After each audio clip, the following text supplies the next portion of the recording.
অধ্যকার সান্ধ্যকালীন অধিবেশনের উপস্থিত অনলাইনের ভক্তবৃন্দ, আমার সকলকে আমার আনন্দিত জয়গুরু।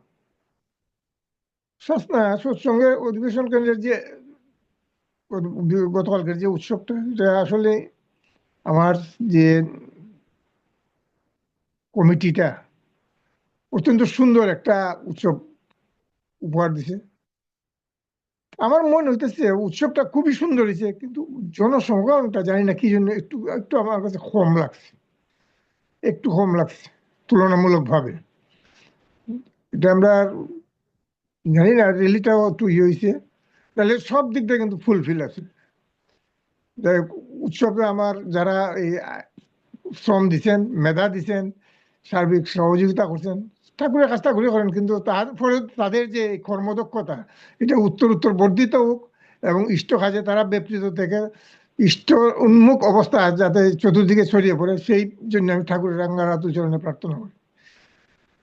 আর আলোচ্য সূচি যেটা আছে যে সংকুচিত দুঃখ আর প্রসারণের সুখ। সংকুচটা তো হচ্ছে মানে পৃথিবীটাকে ছোট করে আনুন। পৃথিবীটা মানে আমার মনটা, আমার ভিতরে কিন্তু পৃথিবীটা আছে। মনটাকে ছোট করে আনাটাই হচ্ছে সংকুচ।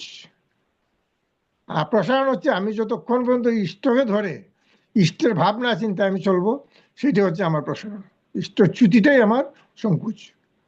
আমি যদি ইষ্টকে ধরে এই আমার যে জীবনের যে যা কিছু তার ইষ্টকে কেন্দ্র করে যদি আমি পরিচালিত হই, তখন আমার মনটাও প্রসারিত হবে, বিস্তার হবে। বিস্তারী জীবন, বিস্তারী প্রেম, ঠাকুর সত্যানুষ্ঠানে বলা আছে।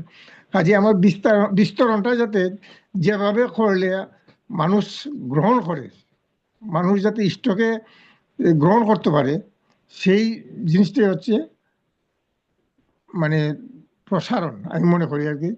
আমার যা কার্যটা আমার দীক্ষা যাতে মানুষ হইতে পারে যে সৎসঙ্গী, একটা খাঁটি সৎসঙ্গী, ও সৎসঙ্গী যায়। এই এই এই যে কথাগুলা আসলে আমার খুব ভালো লাগে যে মানুষ কিন্তু যতই ইয়ে হোক না কেন, ক্রিটিক্যাল হোক না কেন, এখনো কিন্তু সমাজে প্রকৃত মানুষের দাম আমরা সবাই দিই। যেমন আমি আরেকটু কথা কই, আমাদের গ্রামের ঋত্বিক দা, সমন্ডদার কথা কালকে অনেক মানুষে আমরা কইছি, অনেক মানুষে কইছি যে আজকে সমন্ডদা, এই গৌরঙ্গদা, মানিক দা, আপনারা এই সৎসঙ্গটার এই করছেন বললে আজকে আমরা এখানে উপস্থিত ছিলাম। এই যে জিনিসগুলো, কথা যেগুলো কয় যে সমন্বয়দার কথাটা যে কইছে, আসলে আমার কাছে খুব মানে ইয়ে লাগছে, যে আনন্দ লাগছে যে মানুষের যে কর্মক্ষমতা, ওই যে ঠাকুরে কইছেন না, মরণা মেরোনা পারত মৃত্যুকে অবলুপ্ত, সমন্বয়দা কিন্তু মৃত্যুটারে অবলুপ্ত হয়ে থেকে গেছে। তার যে বংশধর আছে তারাও কিন্তু অত্যন্ত ইষ্টপ্রাণ আছে। এই যে ঠাকুরের যে ধারাবাহিকতা, যেটা এটি হচ্ছে সৎসঙ্গের মূল ইয়ে। আমি সৎসঙ্গ করতেছি, কিন্তু আমার পরবর্তী বংশধর আমি আমার ইষ্টের সাথে সংযুক্ত করে রাখতে পারছি না, এতে আমার কোনো লাভ হইল না। আমি কি চলে যাওয়ার পর তারা যেই তিমিরে সেই তিমিরে থাকবে। মূল কথাটা হইলো যে আমার পরবর্তী প্রজন্মটা যাতে, আমি যদি এসএসসি পাস হই, আমার পরবর্তী প্রজন্ম যাতে মিনিমাম গ্রাজুয়েশন নিতে পারে, এর পরবর্তী প্রজন্মটা যাতে মাস্টার্স নিতে পারে সৎসঙ্গের জগতের।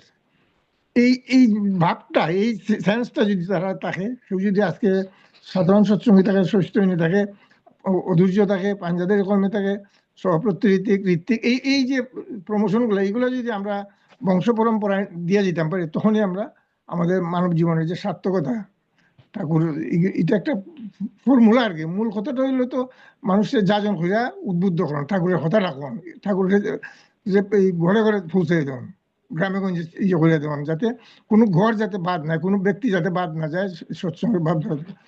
আর বেশি কিছু কই না, সংক্ষেপে কইতেছি আমার পলাশ বেটার কথায়।